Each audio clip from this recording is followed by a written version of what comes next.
Hi hello నమస్తే వనక్కం welcome to my channel Vani and Chaitra. Story మొత్తం బాగా వినండి. లాస్ట్లో మీకు ఒక క్వశ్చన్ అడిగానండి, అది మీరు కరెక్ట్గా గెస్ చేసి కమెంట్ సెక్షన్లో కమెంట్ చేయండి. And the Goose no one else could see by Sam McBratney.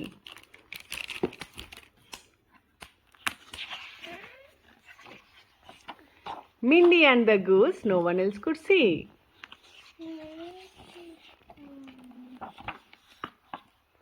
Once there was a girl named Mindy who was afraid of something that no one else could see. This thing that she was afraid of, this thing that no one else could see, was a big goose. It came into her room as quietly as thought comes into your head, and it stayed there for as long as it wanted.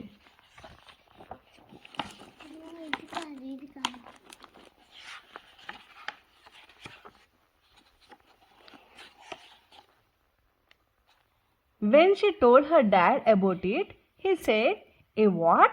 There's a goose in your room?" He searched high and low for the big goose, but he could not find it. Mindy's mom made fun of it. She waved a wooden spoon above her head and said, "Any goose that comes in here will get a smack on his silly bottom." Mindy thought the big goose might be angry about the wooden spoon. Mom and Dad shut her window tight, but the window's walls and doors could not stop the big goose. It came and stayed as usual. "It is not real, my love," her mom said. "Nobody has a goose in their room." "I do," said Mindy. "Well, you'll just have to close your eyes and make it not real." That night, as Mindy slept between her mommy and daddy, her mom whispered to her dad, "We have a problem, you know. How do we get rid of this awful goose?" Mindy's father had been asking himself the same question. He thought now of a wise old man named Austin, who had helped many people in the village with sensible advice. "I'll go and see him," thought Mindy's dad. "I'll see what he has to say about geese."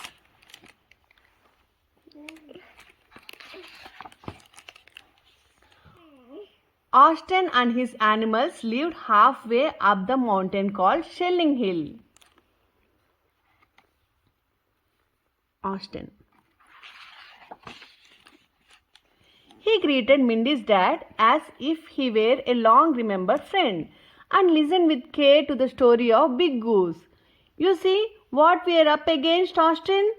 Mindy's dad said. "How can we deal with the fear of what is not actually here?"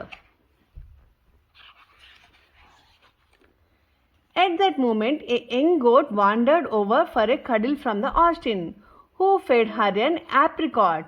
The goat swallowed the apricot, but returned the hard stone to the hand of a master. Then Austin looked up and said, "I think you should bring your Mindy to see me. Make sure she knows I live a long way away. Make sure she knows that she is going on a journey." And so it happened that Mindy and her father set off on a journey to Shelling Hill.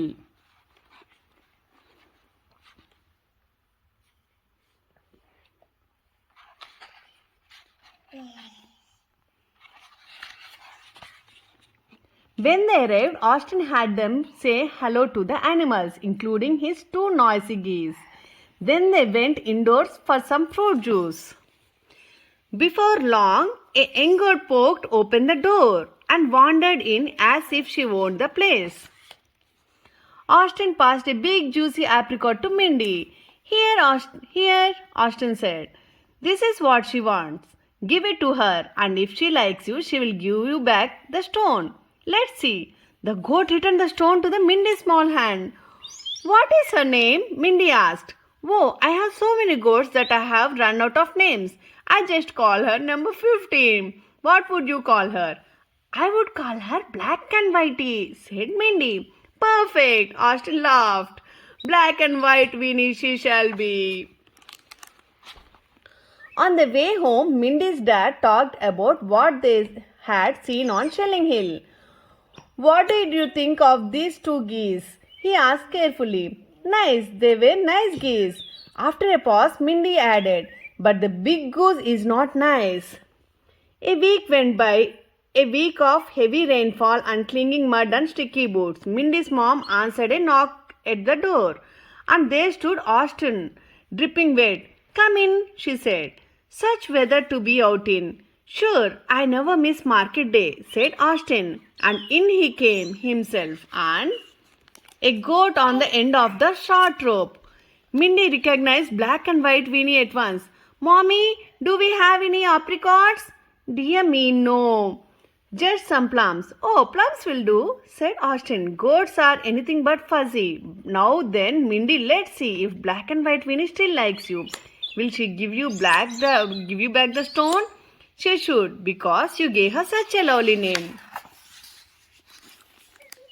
There was more than one plum, and therefore more than one stone for Mindy to accept from the goat.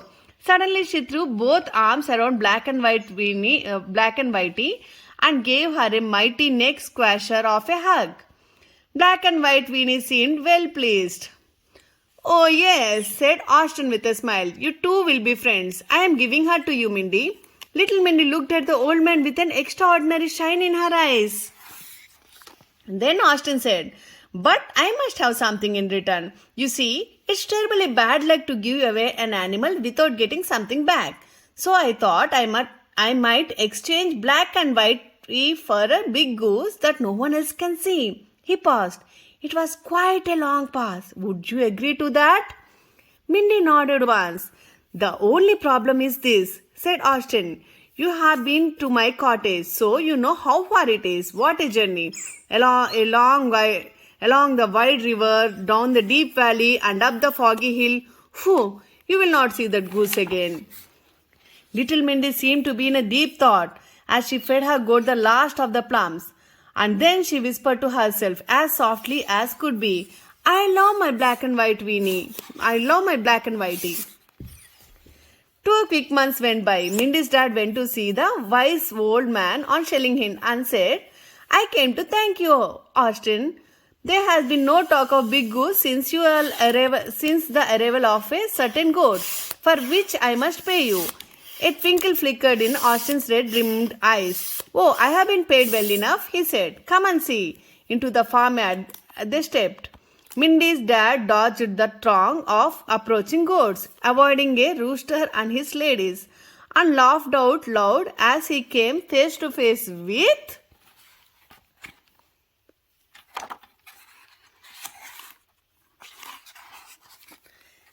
3 thriving geese.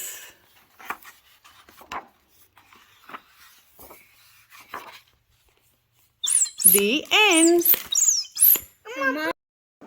అందరూ కథ విన్నారా?